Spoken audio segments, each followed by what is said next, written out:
getting to the other side and cheating, trying to give yourself a competitive advantage. When you start doing that on a consistent basis, first of all, you're telling the NFL, I see your rules, don't care about them, I'm too smart for that. We're going to do what we want to do because we are who we are. If that's the case, you then have to start hitting them hard. And I've mentioned this before. You're talking about taking away multiple draft picks. You're talking about hitting the salary cap. I'm not talking about finding the team. If they have been found, as we go through this, one of my coaches, a lot of my coaches have told me this because of how I play the game. Sometimes you have to let the game come to you. Don't force it. Right. Don't force it. That's why I said I'm going to regress. I'm going to digress, excuse me, and step back. And I'm going to, since nobody's going to come out and say anything right now, I'm going to wait till all the information comes before out you make a decision. Before I make that judgment. But I'm just telling you, if those two things are the case, okay, or if the ball boy is the scapegoat, so to speak, once again, it falls back on the organization. Right. And so then that sanctions of the draft picks and even maybe that a salary cap hit comes into play. But Brian, correct me if I'm wrong, cheating doesn't happen more often than we believe it happens in the league? And doesn't it happen a lot? Like this whole thing with the underinflated footballs, I'm sure it's common. Here's the thing. My mom used to always say this to me. If your friends ran and jumped off the bridge, would you run and jump off the bridge too? I would not. So just because everybody's doing it does not mean it make it right. And the problem with that is, that argument, if you then get caught, you can't then bring in the fact that I'm just flowing with traffic. Even though I'm speeding, Mr. Officer, I know I was speeding, but I'm just flowing with traffic. No, you were speeding, here's your ticket. That's the problem with that. And then when you've already broken, like I said, however you want to deem it, if it's a misdemeanor or whatever, the first offense, but you still have now had a history of doing things that try to give you a competitive advantage. So now the commissioner has to do what he's actually said he's going to do as far as being sterner and harsher on violators. All right, Stephen A. Brian Dawkins is reserving judgment until the investigation is completed, until we learn more. Your take on what should happen? I have nothing to add, to be quite honest with you. If Bill Belichick is found to be the instigator and the perpetrator of all of this, he should be suspended for the year. If Tom Brady had something to do with this, I don't know what to say about it, because Tom Brady is Tom Brady, and this would be something that would be a complete aberration and an anomaly compared to anything on his record. He has an impeccable reputation, an impeccable record. He's never been associated with anything underhanded or anything like that in his career. It would shock me. And so you got to punish him. What that punishment should be for a first-time offender, which I think he would fall under, I don't know. But if it were Belichick, I would suspend him for the year. Outside of that, I really have nothing to add. You know, it's still difficult for me to equate deflating a football with purposely trying to injure a quarterback and knock him out of the NFC Championship game, Brett Favre, Minnesota at New Orleans. What was the line that Goodell used about Sean Payton? Ignorance is not an excuse, right? Okay. Okay, so that could apply here also. Yeah. So, in the big picture here, I look back at the penalties levied on the Saints, and I thought they were justified. I don't know what do you recall thinking they were? I thought they were too harsh. Too harsh? I thought they were harsh. Really? I thought they were harsh. Stephen A. and I went back and forth about that, but look, here's the problem with this one. I brought this up to start the show, and I'm going to bring it up again. The NFL is a little bit complicit here in this cheating scandal, because starting in '06, thanks to Tom Brady and Peyton Manning pushing, the NFL gave the quarterbacks great leeway in how they prepare the footballs. They can do anything to them. They can soak them, they can scrub them, they can put liniment on them, whatever they want to do. They can practice with them, they can warm up with them to get them exactly the way they want them. Except there was one condition, that the pressure of the football had to be between X and X. Right. Anything below that, okay? So then why would the NFL have a referee go check that pressure 2 hours and 15 minutes before a game? You are inviting shenanigans in a league of dog-eat-dog, right?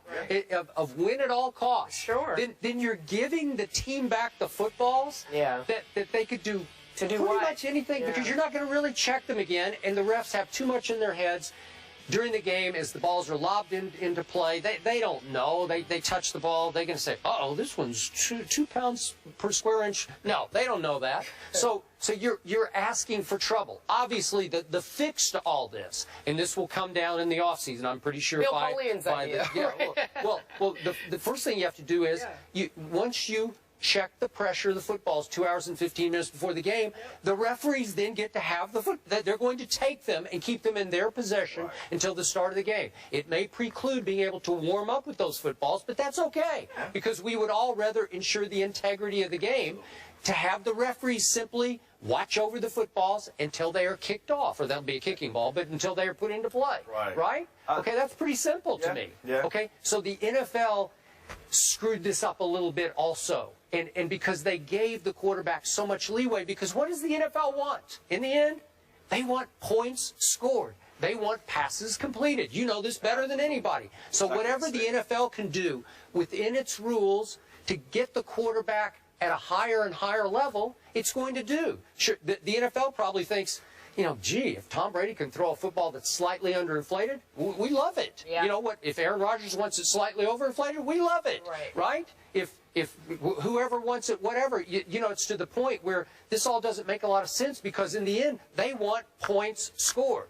Passes completed, right? And I think that's one of the reasons a lot of people consider this to be like silly that we're talking about. That's what I'm saying. Okay, so we're talking about trying to knock Brett Favre out of the football game versus scoring points, right? But as of right now, I get it. It is a rule. It is. All right, it is the law. You can't break the rules. You cannot break the rules. But I understand what you're saying. It's to give the ball back, and I think it goes back to, you know, you playing golf with somebody kick.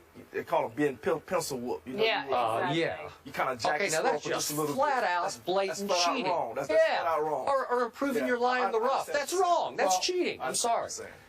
Well, what I want to say about it is that, Skip, they're not comparing trying to intentionally injure a player to deflating footballs. What they're saying is that you intentionally try to cheat. To some people, that's a far bigger issue than anything. I think as much as egregious as you and I may feel about the thought of bounties being put on players and players intentionally trying to injure other players, because of the violence that exists within the sport of football, the testosterone-filled sport that it is, the average viewer that isn't on that field accepts that.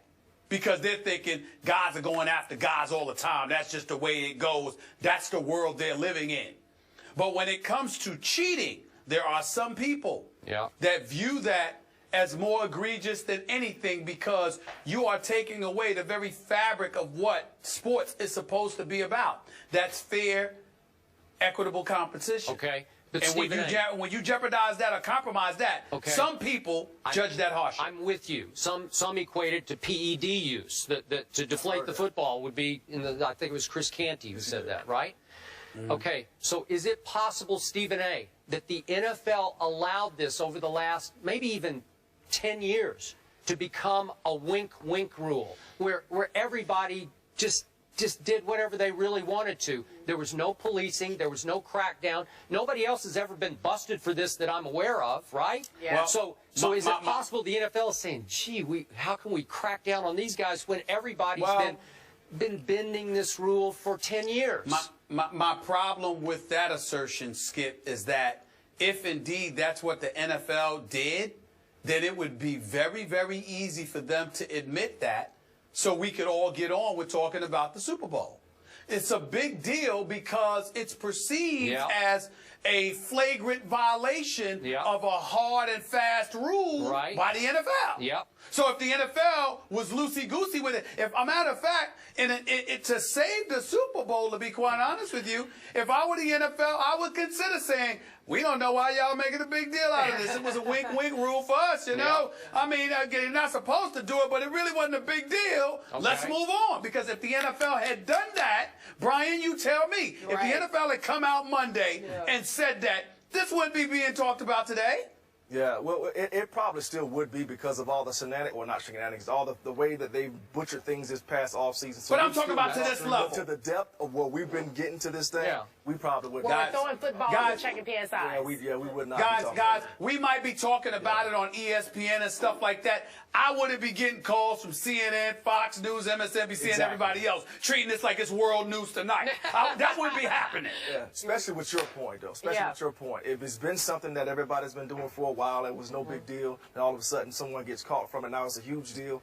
All right, that's on us as the NFL. Yeah. We got to do a better job of clamping down. This is going to be the rule going forward. Period. Done. Set. Match. I'm never going to look at PSI again. The same. It won't be the same. PSI. I've never heard of PSI until now, right? Everyone knows about it. Brian Dawkins. Next time I see you, hopefully we're talking about the results of Super Bowl 49. Absolutely. Coming up next, folks, we're going to the NBA. LeBron has been dethroned, so to speak. Find out what that means after the break.